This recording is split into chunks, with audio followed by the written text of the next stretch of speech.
From the moment Emerald Fennell's new Wuthering Heights trailer dropped, something felt off among the fans of the classic novel it was adapted from. But they eventually recognized what was happening. Fennell is a mastermind who doesn't like to show her cards early. Even the fans are experienced with her twists and turns. She intentionally misleads viewers through the trailer to build tension and anticipation before the film's release. Previously, in Promising Young Woman and Saltburn, she managed to hide the true genre and the film's trajectories. Naturally, the fans are speculating that she is doing the same thing again with the upcoming trailer for her movie, Wuthering Heights. With the whole dreamy visuals, pushing for a romantic fantasy trope, dark aesthetics, and a Charlie XCX soundtrack in the background, everything feels too curated to be a classic novel adaptation. Fans have predicted this as just another creation of Fennell, inspired by the novel. Of course, given her own touch, which has raised a lot of controversy, but people are also intrigued by what she might be hiding by putting this trailer on the front. Fennell's strategy is probably working because people are proposing one theory after another. Having said that, let us take a look at what the crowd is predicting about the hidden lore in the new trailer. Before we go into our explanation, we have a very small request. If you like our content, please support us by subscribing to our channel. This is a small click for you, but for us, it means a lot. Thank you. Let's begin. Why did you leave me?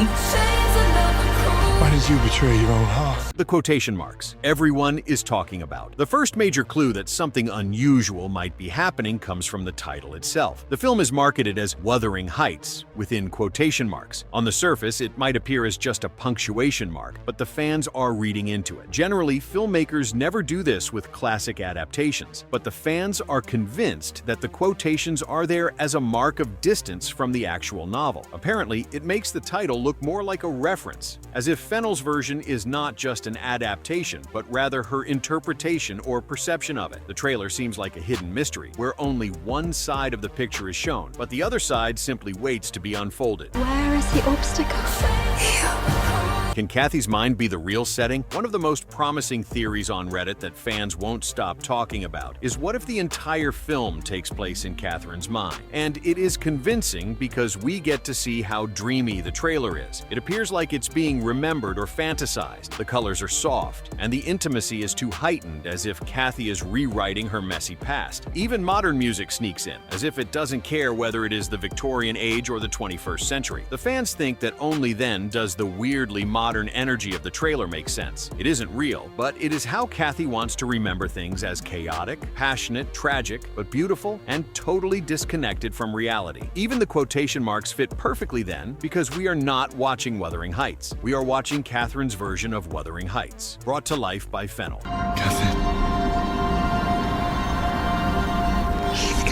Is Heathcliff just Cathy's dark fantasy? We are already aware of the controversies regarding casting Jacob Elordi as Heathcliff, but the fans have woven their own string of theories to it. They are offering an alternative. What if it was intentional to choose Jacob Elordi, who doesn't fit the novel's darker, harsher, and racially ambiguous descriptions of Heathcliff? If we go back to the theory that the entire film unfolds in Catherine's mind, it makes sense, because from her point of view, Heathcliff wouldn't have to appear as he truly was. Maybe the polished, glamorous Heathcliff we see in the trailer is Cathy's idealized version. This Heathcliff is probably her romantic projection, shaped by her longing, guilt, and nostalgia. According to these predictions, Fennell's film is about how we rewrite our own trauma, or how we romanticize toxic relationships, just like Catherine transforming Heathcliff into something more beautiful, romantic, and passionate than he actually was. Heathcliff, you're not enough. Not for her.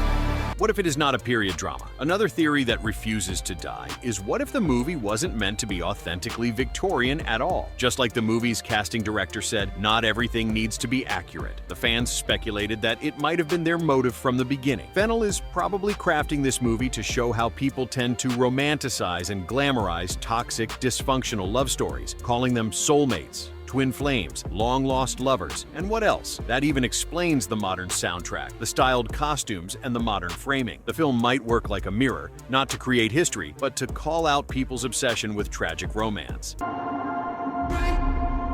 Heathcliff is gone. You must accept it.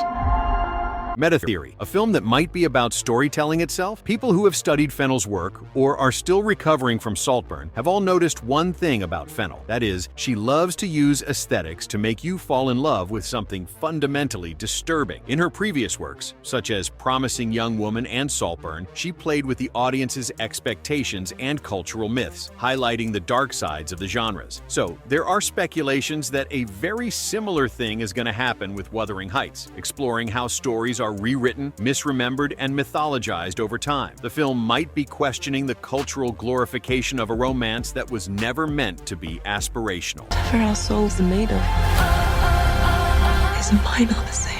The missing entire second half of the book. The most startling part about the trailer is that it did not reveal or even hint at the second half of Bronte's novel. The whole arc between Hareton and Cathy Linton's relationship, the Earnshaw's generational fallout, and Heathcliff's unraveling from grief and obsession was utterly absent in the trailer. It's as if the marketing has only carved the story in half, showing the part that feels romantic and intoxicating, and cutting the rest of the multi-generational saga. Even Fennel reported that the novel is too complicated to fit into a 2-hour-long movie. So there are multiple speculations on this. The film might focus on the first half only to showcase the raw romantic terror of Catherine and Heathcliff. Some feel it is even a good tactic to omit the second half of the novel as it deals with consequences, healing, and generational resolution. By ignoring the second half, the film might want to highlight the obsession, destruction, and longing, which makes the themes darker and their story more tragic and emotionally raw. Some even think that the filmmakers will probably change the story's resolution. Maybe in an alternative universe Cathy lives, and maybe Heathcliff's character arc is altered. Perhaps the end is ambiguous or symbolic. Or maybe just like Wicked, we will get to see Emerald Fennell's Wuthering Heights unfold across 2 different parts. I mean, is that really such a far-fetched idea? Did you think it would stop me?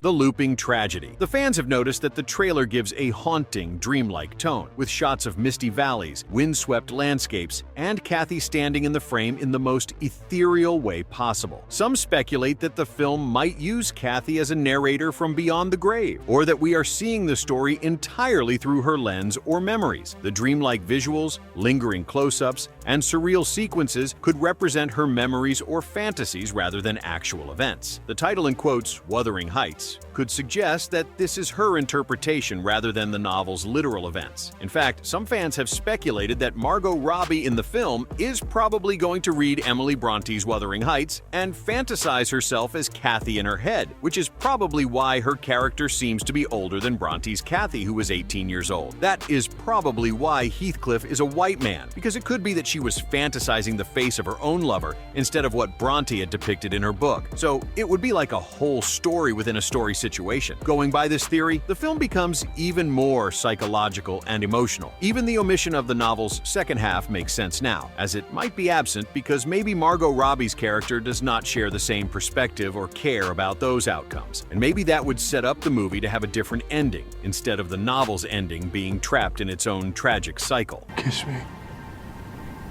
And let us both be damned. Fennell's clever marketing skills. The fans are immune to Emerald Fennell's marketing game now and are intensely comparing the trailer to how Fennell has promoted her previous films, because she truly has a pattern. In the Promising Young Woman trailer, the movie was sold as a revenge thriller. However, the movie turned out to be a genre-bending, darkly satirical character study. Even in the Saltburn trailer, they showed the rich people aesthetic drama vibe, but the actual film was the total opposite. It was like a chaotic psychological fever dream with twists nobody could have prepared for. Because of this, fans are convinced that the Wuthering Heights trailer is another classic Fennell misdirection. It's false marketing in the sense that she gives you a hint but not the answer. People online believe that if the trailer looks straightforward, the movie absolutely won't be, because Emerald has a knack for tricking you into thinking you know, but you don't. So now, viewers are prepared to expect a twist, or a genre pivot, or a plot line the trailer refuses to reveal, or a psychological or surreal framing the marketing is hiding. And when you combine that with the total disappearance of the book's entire second half, it's no wonder people think the movie will be something completely unexpected that Fennell was able to hide behind her trailer. So far, Wuthering Heights has managed to create a suspense that nobody can wait to unravel. People are so impatient that they are reading into every line, trying to make sense of every hint, building theories to understand what Fennell is probably trying to hide this time. But you have to agree that some of these theories appear too promising to overlook. Do you also have any alternate theories running through your mind? Let us know about your thoughts on this in the comments below. And if you liked our content, don't forget to leave a like and subscribe to us if you haven't already. Have a good one and be safe. Thanks, everyone.